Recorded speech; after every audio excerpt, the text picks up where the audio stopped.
Bienvenue à tous et à toutes dans ce Lunch Connecté. Donc le Lunch Connecté, avant de donner la parole à Jérôme Buffo, qui nous explique le super formulaire, ou du moins le super outil qui sert à gérer des formulaires. Donc le Lunch Connecté, c'est un exercice qui est réservé aux adhérents de la mêlée. Et cet exercice, il est simple, hein, entre midi et 13 heures. C'est parler d'un thème, d'une expertise ou parler de sa société, l'expliquer en une demi-heure, et puis après, place à une demi-heure de questions. Voilà, donc après cette petite introduction, place à Jérôme Buffo qui va nous parler de l'inscription. Jérôme, c'est à toi. Bonjour à tous. Alors, l'inscription.com, c'est une plateforme qui a été créée depuis, on va dire, 2014, mais la commercialisation a débuté depuis 2016. Donc, c'est aujourd'hui une plateforme qui a plus de 12 500 comptes ouverts. Un compte, c'est en fait un espace administrateur au sein duquel on a tous les outils pour publier des formulaires. Des formulaires, alors on a nommé ce lunch connecté le couteau suisse du formulaire d'inscription. Je vais vous montrer en quoi cet outil est un véritable couteau suisse, dans la mesure où on a voulu en faire un outil universel. C'est peut-être un peu très prétentieux parce qu'on ne peut pas couvrir tous les cas de figure, mais l'idée, c'est quand même de pouvoir proposer un outil relativement simple qui permet de gérer des inscriptions en ligne à tout type d'événements, des repas, des conférences, des spectacles, des formations, etc. Mais également des inscriptions à des services, comme des cotisations en ligne, par exemple. Le tout avec un système de paiement intégré si on souhaite faire un événement payant. Donc, je vais vous montrer cet envers du décor, ce back-office. Nicolas m'a permis de me brancher sur l'espace administrateur de la mêlée numérique, qui est un des tout premiers adoptants de cet outil. Et d'ailleurs, je les en remercie une nouvelle fois. Donc, c'est un outil qui a évolué dans son ergonomie et qui évoluera encore. Et on se retrouve là dans un endroit où on a en visualisation tous les types de formulaires qui sont en cours. Là, aujourd'hui, en ce moment, la mêlée a 16 fiches, formulaires, c'est la même chose, en cours, c'est-à-dire pour lesquels on a la possibilité de s'inscrire. Par exemple, les rendez-vous de la sécurité numérique. Je vois qu'il y a eu 108 lectures, 13 participants pour l'instant. Si je clique sur ce petit bouton magique, je me retrouve dans le navigateur avec une présentation de ce qui est proposé. Alors là où le couteau suisse commence, c'est que l'intégralité de tout ceci est personnalisable, et à commencer par le bouton. Là, il y a écrit s'inscrire, mais on pourrait mettre je cotise, je viens, je commande, etc., etc. Et on peut paramétrer évidemment tous les contenus. Je vous montrerai comment ça fonctionne derrière. Et donc, l'outil, une fois qu'on a paramétré le formulaire, produit un lien hypertexte qu'il suffit ensuite de mettre dans n'importe quel réseaux sociaux, sur des sites internet, etc. L'idée étant que tout simplement, on peut faire arriver des gens à cet endroit pour qu'ensuite ils puissent s'inscrire. Ce que vous avez fait d'ailleurs pour ce lunch connecté. Et on peut alors ici, demander, dire à combien on vient. Et ensuite, on rentre dans un cycle classique d'inscription, d'un formulaire d'inscription en ligne, sachant qu'ici aussi, beaucoup de choses sont personnalisables. Je vais vous en parler juste après. Voilà, donc un cadre ici plutôt classique, mais qui prend en compte tout un tas de paramétrages possibles que souhaite l'administrateur à savoir par exemple, est-ce que l'événement est gratuit, est-ce qu'il est payant? S'il est payant, y a-t-il plusieurs options tarifaires? Est-ce que je gère une liste d'attente? Est-ce que je gère une préinscription, etc. Ce sont toutes ces petites choses qui font de l'inscription.com un outil tout à fait singulier. Alors, il y a un écosystème concurrentiel, bien sûr. On va dire que la première concurrence, ça peut être Google Forms, c'est un outil gratuit proposé par Google pour créer ses propres formulaires, qui fonctionne très bien évidemment, mais qui ne va pas aussi loin dans les fonctionnalités que ce qu'on peut proposer. Là, si on se compare à Google Forms, on peut paramétrer les mails de confirmation d'inscription, on peut faire payer en ligne, on peut gérer des préinscriptions, des listes d'attente, etc., etc. On peut personnaliser tout à fait le formulaire. Il y a d'autres formes de concurrence, comme notamment les billetteries. La première d'entre elles, une billetterie privée WithEvent, qui permet de créer aussi des formulaires, ça fonctionne très bien, mais qui ont plutôt un modèle pour les spectacles et les grands festivals. Donc ils ont développé autour de ça des fonctionnalités pour ce type d'événements, comme le cashless. Mais nous, on propose différentes options complémentaires, comme la gestion de créneaux, par exemple, qui permet de faire de l'inscription.com, par exemple, un véritable outil de prise de rendez-vous. Là, par exemple, je vois les rendez-vous de la sécurité numérique. Ce petit calendrier, ce petit icône ici, c'est activé. Quand il est actif, ça veut dire que ce formulaire propose différents créneaux. Donc, si je clique sur mon lien, je veux m'inscrire, je vais voir apparaître différentes horaires, différentes journées proposées. Eh bien, il a fallu, pour avoir ceci, juste activer ce qu'on appelle nous la gestion des créneaux pour faire de l'inscription.com un module de prise de rendez-vous, sachant qu'on peut gérer des quotas. Alors là, il y avait sans doute une quarantaine de places disponibles par créneau, mais si vous mettez des quotas de une place par créneau, eh bien, vous obtenez une prise de rendez-vous classique en tête-à-tête. Et une des prochaines évolutions de la plateforme, ce sera une présentation pour ce type de rendez-vous-là, un peu à la Doctolib. Et dans ces cas-là, donc voilà, on choisit son jour, son horaire, on dit à combien on vient. Et là, ce qui peut nous distinguer d'un module comme Doctolib, c'est que si l'événement est payant, on peut faire régler. Alors, ils viennent d'intégrer, cela dit, le règlement carte bleue. Mais classiquement, si on veut prendre un rendez-vous payant avec l'inscription.com, ça peut se transformer donc en module de rendez-vous avec règlement en ligne à la clé. Comment tout ceci se met en œuvre? Eh bien, tout simplement, grâce à un éditeur. Alors, si je prends cette première fiche, les rendez-vous de la sécurité numérique, alors là, c'était une fiche à date unique, c'est-à-dire que c'est un événement qui a lieu à un jour précis. Donc, vous voyez, c'est un éditeur où on active telle et telle fonctionnalité en tant que de besoin. Donc là, événement unique, ça a lieu le 24 juin de 9h à 11h30. Et vous voyez, alors je ne vais pas passer par l'ensemble du descriptif.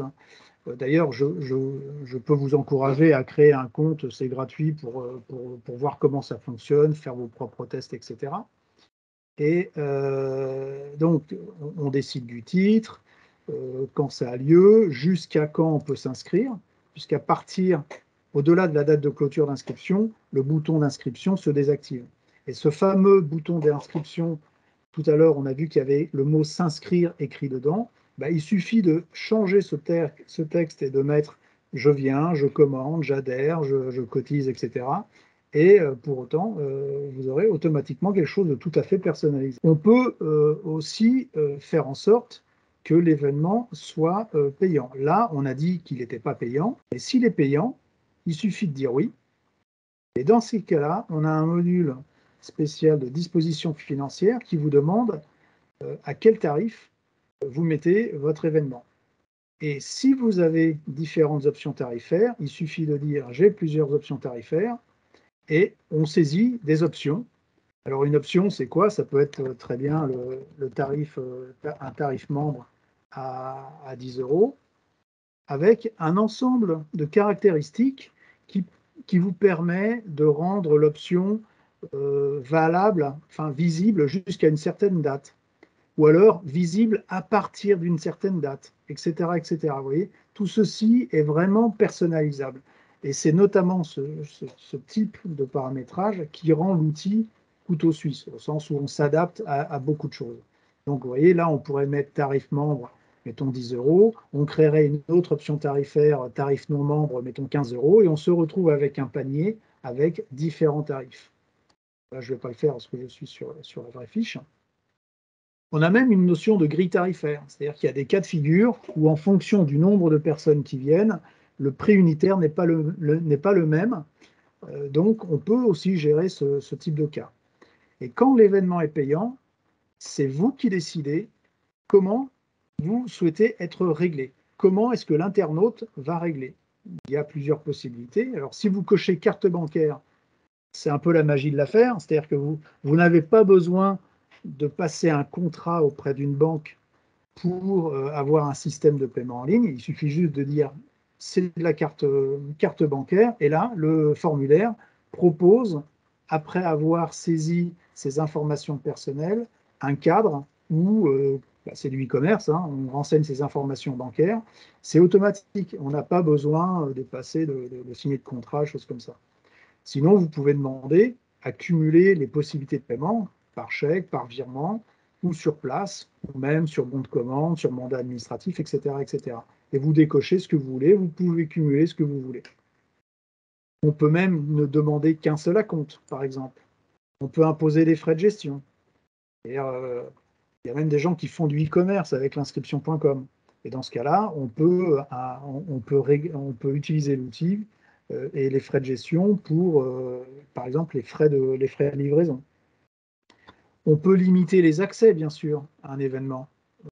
Alors, on peut limiter sur la totalité de l'événement. Dans ce cas-là, on met le nombre qu'on veut ici, mais on peut limiter la quantité des participants à chaque inscription. Et par exemple, ne demander à s'inscrire que maximum à 3 personnes ou 4 et pas à 25, etc., etc.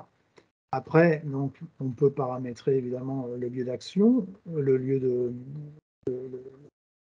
de l'événement, en mettant, si on souhaite, un plan, enfin le code du Google Maps qui permet d'avoir le code dans le formulaire, le descriptif avec l'image, etc. Et puis après, on peut aussi décider de la présentation du formulaire. Quelle couleur allons-nous appliquer sur le bouton d'action? Quelle couleur allons-nous mettre dans le fond du navigateur? Quel bandeau supérieur allons-nous mettre dans le navigateur, sachant que voilà, le plan, le zoning du formulaire se présente grosso modo comme ceci. Donc si je veux changer le bandeau, il me suffit d'aller choisir un autre fichier. Là, en ce moment, c'est celui-ci. Bon, je ne veux pas y toucher, évidemment. Voilà. Et ainsi de suite. Vous voyez, tout est personnalisable. Je peux montrer, je peux gérer l'absence. Par exemple, rajouter un bouton d'absence sur le formulaire pour laisser la possibilité aux internautes de dire « je ne viens pas ». Et ça va être très utile pour ensuite communiquer, écrire aux inscrits ou aux absents, mais ne pas relancer ceux qui ont répondu. Et ainsi de suite. On peut personnaliser bien sûr le formulaire dans ce qu'on demande. Donc il y a des champs prédéfinis, l'email, le nom et le prénom sont obligatoires, mais on peut rendre obligatoire la saisie du numéro de téléphone, les dates de naissance, la société, le SIRET, l'activité, la fonction de la personne, et on peut rajouter des champs. On peut mettre des sélecteurs. Alors, par exemple, ici, un sélecteur, je suis d'accord pour recevoir une information de la mêlée. Un sélecteur, c'est ce qui conduit à une réponse oui, non. On peut proposer des listes de propositions prédéfinies à l'avance. Dans ce cas-là, c'est une liste où on a à faire des choix. Il y a 2 listes possibles. On peut rajouter des champs de saisie. Donc là, la question est ouverte et la réponse est libre. On peut demander aussi à ce que les gens téléchargent des fichiers, ça peut être un CV, ça peut être une carte d'identité, etc. Donc quelque chose de très paramétrable. On peut même compléter le dispositif en gérant une étape de préinscription avec une liste d'attente. Donc là, c'est une autre façon de faire, un peu plus aboutie, au sens où c'est l'administrateur qui va décider de valider ou pas une inscription suivant ses propres critères. Et ces critères, ça peut très bien être aussi, je valide, je demande une prescription que pour les gens dont le mode de règlement n'est pas carte bancaire. Ça permet de faire par exemple des inscriptions où ceux qui choisissent de régler par carte bancaire, on leur valide de suite l'inscription, mais ceux qui disent je réglerai plus tard par chèque, j'attends le règlement du chèque pour confirmer l'inscription. Voilà, il y a différentes petites paramétrages possibles. On peut évidemment paramétrer le texte RGPD sous le bouton de confirmation. On peut associer aussi à l'inscription un e-billet, un badge par exemple. Et ça se paramètre via la console euh, assez simplement. Et puis on peut aussi gérer du pointage par QR code, c'est-à-dire qu'un QR code est systématiquement généré à 5 inscriptions, et ça, c'est ensuite flashable par n'importe quelle bouchette. Donc là, voilà en très gros comment fonctionne l'éditeur. Ce que je peux rajouter, c'est pour les cas de figure où on gère des créneaux, dans ce cas-là, on peut donc paramétrer à volonté des créneaux. Donc, un créneau étant autonome, donc si je regarde sa fiche, eh bien, on dit, voilà la date du créneau, à partir de quand il est rendu visible, jusqu'à quand je le rends visible à l'internaute, il y a combien de places en liste principale, je peux affecter des places en liste d'attente, etc., etc. Et c'est ça qui fait que on obtient, quand on arrive sur ce type de formulaire, la liste possible de tous les créneaux qui sont en ligne. Voilà, donc ça c'est typiquement très utilisé pour des événements qui sont scindés en plusieurs ateliers par exemple, hein, ou alors des prises de rendez-vous en tête-à-tête, etc. Et donc ce type d'outil, notamment la gestion des créneaux, a été très utile, notamment pendant la période Covid, pour permettre à tous ceux qui ont été contraints de gérer des jauges, par exemple des piscines qui devaient ouvrir des créneaux horaires pour 10, 15 personnes, ou alors des mairies qui ont ouvert des créneaux de distribution de masques, mais avec un nombre limité de personnes, etc. etc. Hein, il y a des déchetteries aussi qui ont géré des quotas d'admission par heure. Tous les cas de figure sont possibles avec ce type d'outil. Et donc ensuite, évidemment, l'intérêt, c'est d'avoir la liste des participants en temps réel. Alors, il y a plusieurs outils pour ça. Il y en a un qui est assez utile, c'est quand on clique sur le nombre de participants ici, on a une petite fenêtre qui donne la liste automatique. Alors, ça, c'est utile, notamment aussi pour donner le lien de cette petite page à quelqu'un à qui on souhaite donner la possibilité de voir la liste des participants sans lui donner l'accès à l'espace administrateur. Donc il suffit de donner le lien de cette petite page à cette personne-là et elle voit en direct qui est inscrit. À partir de là aussi, on a un accès à un gestionnaire de pointage. C'est du pointage en ligne. Alors évidemment, ça se présente sous forme, plutôt pour les smartphones ou les tablettes. Donc c'est gratuit, tout ça est intégré. Hein. On dit qui est présent, qui n'est pas présent, etc. Donc on sait en temps réel et après coup qui est venu, qui n'est pas venu. On peut évidemment éditer une feuille de présence un peu plus paramétrable où on dit je veux le nom, prénom, je veux aussi le téléphone et puis l'email de la personne. Dans ce cas-là, donc on dit ce qu'on veut, on clique sur éditer la liste et ça imprime automatiquement la liste des participants telle que demandé. On a évidemment, bien sûr, la possibilité d'exporter l'ensemble de ces informations. Donc là, c'est un petit export rapide.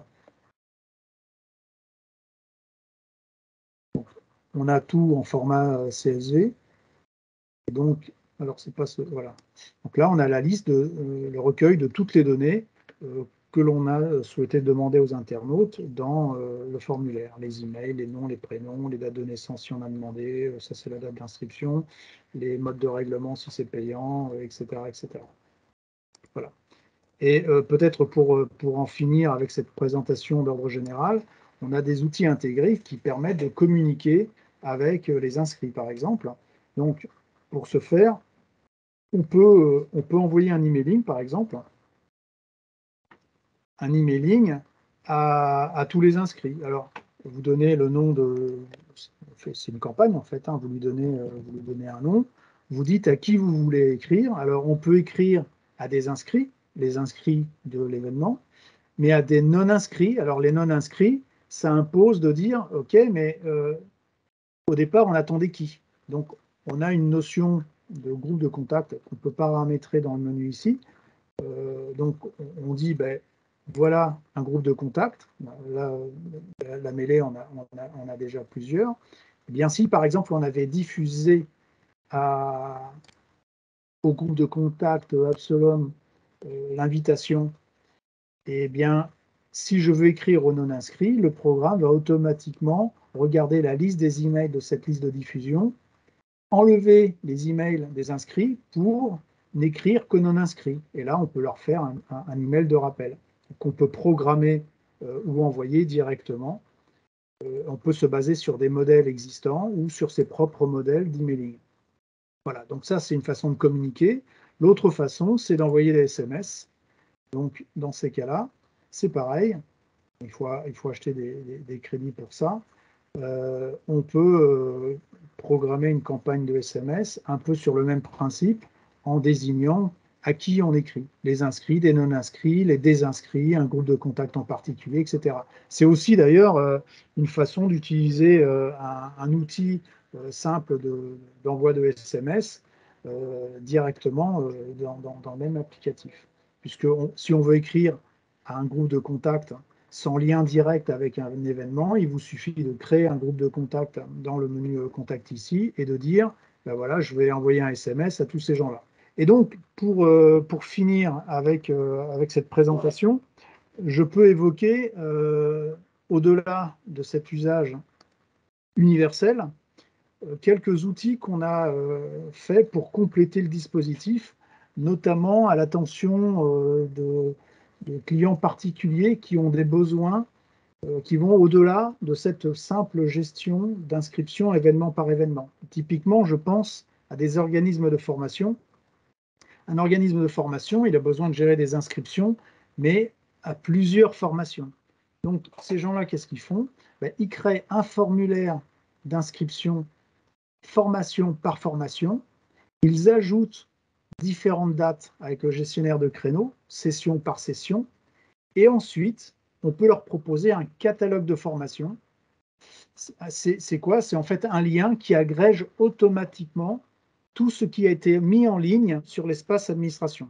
Nous sommes amenés à développer des outils qui permettent d'aller un peu plus loin, soit sous forme de formulaires spécifiques. Ça a été le cas, par exemple, pour la Caisse d'assurance maladie de l'Oise, qui nous a demandé de gérer des rendez-vous des usagers, mais dans un formalisme particulier, soit pour des organismes de formation qui veulent des catalogues d'événements qui se mettent à jour automatiquement. Et j'invite chacun à aller sur le site de l'inscription.com parce que dans la page client, il y a un bloc organisme de formation justement qui donne une dizaine d'exemples de catalogues et qui montre bien jusqu'où on peut aller dans ce type d'exercice. Voilà. Impeccable. Merci beaucoup, Jérôme. Alors, place maintenant aux questions-réponses, à la discussion. Je précisais un petit peu je rajouterais sur ce que tu as dit que effectivement nous en tant qu'association La Mêlée, c'est vrai que depuis des années qu'on est partenaire et qu'on a fait avancer effectivement ton produit et que tu nous as montré des choses, etc. Donc nous on est super satisfaits. On sait qu'il y a des associations qui gèrent leurs adhérents et leurs adhésions par ce biais-là.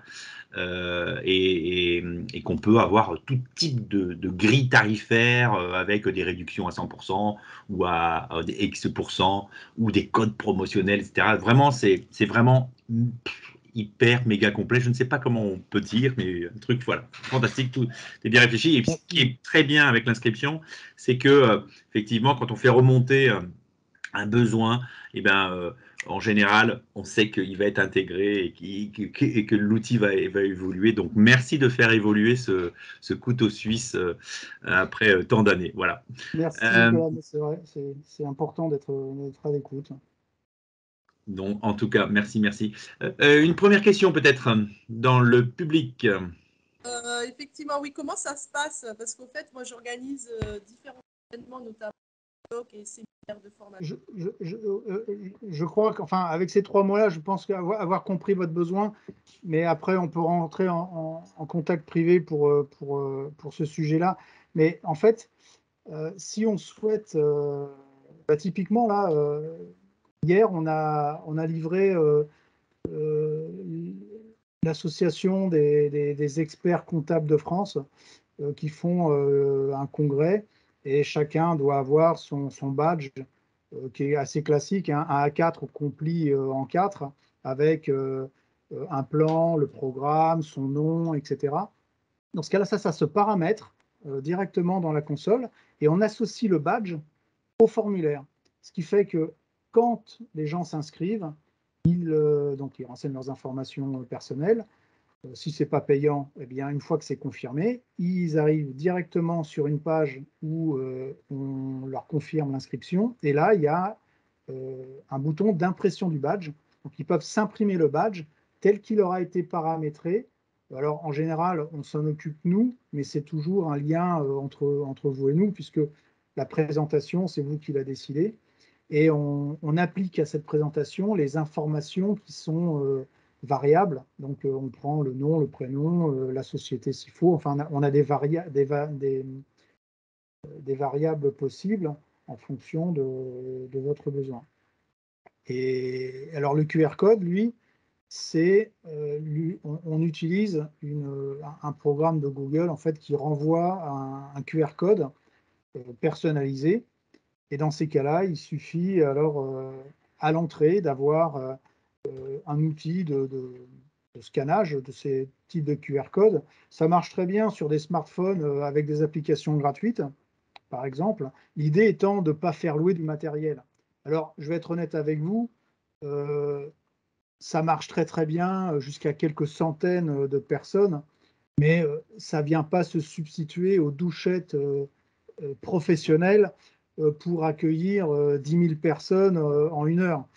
Parce que il faut 2 secondes plutôt pour scanner le temps que la personne présente son papier ou son iPhone. Il faut compter 1 seconde ou 2. Ça ne se fait pas en 1/10 de seconde comme les douchettes professionnelles. Mais le grand mérite d'être gratuit et de fonctionner très bien. Jusqu'à quelques centaines de personnes, c'est très bien. C'est très fonctionnel.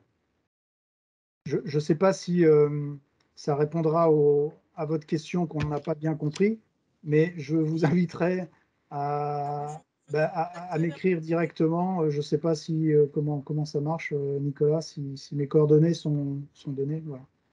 Merci, je vous contacterai. Ah, j'ai juste compris, merci. Et après, oui, j'ai entendu aussi, merci. Donc, ça ne devait pas être tout à fait à côté de la plaque. De toute façon, je vous enverrai quand il y aura le replay, je vous enverrai le replay. Et de toute façon, si vous avez eu le lien pour ce Lunch Connecté, c'est que vous avez l'adresse de Jérôme, puisque l'adresse de Jérôme était était non masquée dans le mail. Jérôme Buffo, merci beaucoup et merci encore au nom de la mêlée. Merci, Nicolas. On ne le dira jamais autant merci, voilà. Et puis donc à très bientôt pour un autre lunch connecté.